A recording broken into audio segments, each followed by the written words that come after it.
থাকে তাহলে টিমের সম্পূর্ণ মোড় ঘুরে যাবে, এটা আমাদের আত্মবিশ্বাস এবং আমরা সাকিবকে চাই। তামিম নতুন সভাপতি, তামিমের কাছে আমাদের আবেদন থাকবে, অবশ্যই আমরা সাকিবকে যত দ্রুত সম্ভব দলে আমাদের প্রয়োজন। আজকে আফিফ থেকে খেলাটা আফিফ এখানে আফিফকে আমরা রিজার্ভ একদমই করি না। সৌম্য নতুন প্লেয়ার কেন বসে থাকলো, এরা কেন আমাদের প্রশ্ন, যারা যোগ্য তাদের খেলান, যারা যোগ্য না তাদের প্রয়োজন নেই আমাদের। সাকিবের কথা তো বলবো না, সাকিব আসলে ভাই অতুলনীয়। সাকিব সাকিব নয়,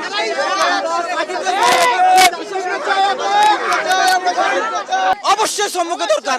সম্মুখ হতে যদি কেউ বেটার কেউ থাকে তাহলে তাকেও দরকার। যদি প্রয়োজন হয় আমাদের আফিফ বাদ সম্ভব সাব্বির রহমান কেন হোক, সাব্বিরকে আমাদের খুব প্রয়োজন এই মুহূর্তে।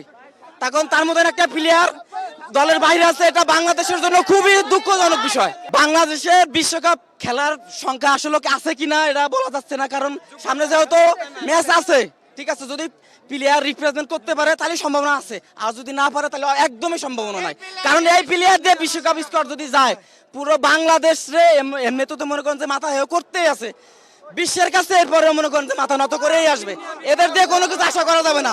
এর জন্য সাকিবরে বিশেষ করে দরকার। আর সবচেয়ে বড় কথা, এখানে আফিফ টাফিফ কারো দিয়ে কাজ হবে না। সাব্বির রহমান অনেক, সম্মর অনেক, মানে যাদের এখানে খেলানো প্রয়োজন, যাদের দর্শক যাদের প্রয়োজন মনে করবে, আমার মনে হয় তাদেরকেই দরকার। এখানে অন্য ব্যতীত কারো দরকার নাই। তাছাড়া এখানে অন্য কোনো প্লেয়ার কাজ হবে না ভাই। আজকে যে এই ম্যাচটা শ্বাসরুদ্ধকর ম্যাচ, জিতা ম্যাচ কিভাবে হারলো, এটা লজ্জাজনক হার না? এটা আমাদের কি কষ্ট লাগে না? অবশ্যই কষ্ট লাগার কথা। কি কারণে কষ্ট লাগছে? এখানে কিন্তু আমি একা আসি নাই, সারা বাংলাদেশ খেলা দেখছে, সবাই কিন্তু বাংলাদেশের ক্রিকেট প্রেমিক। তাহলে সেইখান থেকে আমার মনে হয় যে ওরা যে খেলাটা আমাদের উপহার দিল, এতে যদি আমি আমার কথা বলি, আমার ছেলেরা যদি এখানে নামাই দিতাম, আমার ছেলেরে এর চাইতে ভালো খেলতো। জুলাই আবেদন এই জন্য করি নাই, আমরা আবেদন করার পরে বাংলাদেশ একটা সাকিব আল হাসানকে কেমন দিতে পারে না, নিরাপত্তা দিতে পারে না। আমরা কিসের জন্য এই বাংলাদেশ স্বাধীন করলাম, কিসের জন্য? বিশ্বের মধ্যে অলরাউন্ডার একটা, তা আমরা চিনি না ভাই। একটা জিনিস আমি বলতে পারি ভাই, মিডল অর্ডারটা খুবই দুর্বল। আর শুধু সাকিবের দিকে তাকাই থাকলে তো হবে না, একজনে কিন্তু পুরো দলটা করতে পারে না। আমরা শুধু মনে করি সাকিব আসবে আর দেশের ক্রিকেট একদম ওয়ার্ল্ড কাপ ট্রফি নিবে আসবে, সেটা না। সাকিবের সাথে যারা ছিল সবাই কিন্তু অবশ্যই নিচ্ছে। আমাদের ভালো প্লেয়ার খুঁজতে হবে, ব্যাটিং এর দিকে লক্ষ্য রাখতে হবে। বোলিংটা কিন্তু এখন ভালো আছে, কিন্তু ব্যাটিংটা মিডল অর্ডারে প্রত্যেকবারই আসে, আমাদের আশাহত করে। হ্যাঁ, আজকে অধিনায়ক আফিফ শান্ত মিরাজ একদম ডাক মারছে, সেটা তো দেখতে পাচ্ছি।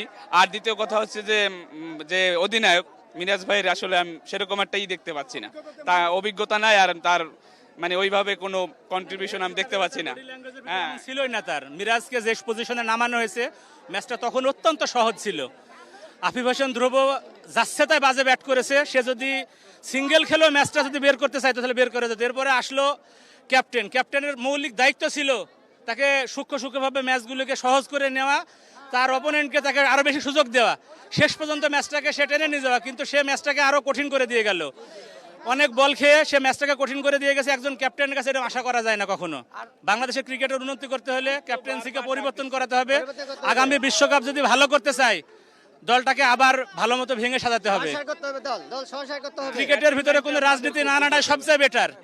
সবার মানসিকতা সেইভাবে পরিবর্তন করে বাংলাদেশের জন্য খেলতে হবে, এককভাবে কারোর জন্য না। বাংলাদেশের এই ম্যাচটা অত্যন্ত সহজ ছিল। এই ছোট ছোট ম্যাচগুলো যদি হারে, তাহলে মানসিকভাবে আস্তে আস্তে ডিপ্রেশনে যে বড় ম্যাচ কখনোই উইন হওয়ার সম্ভাবনা থাকবে না।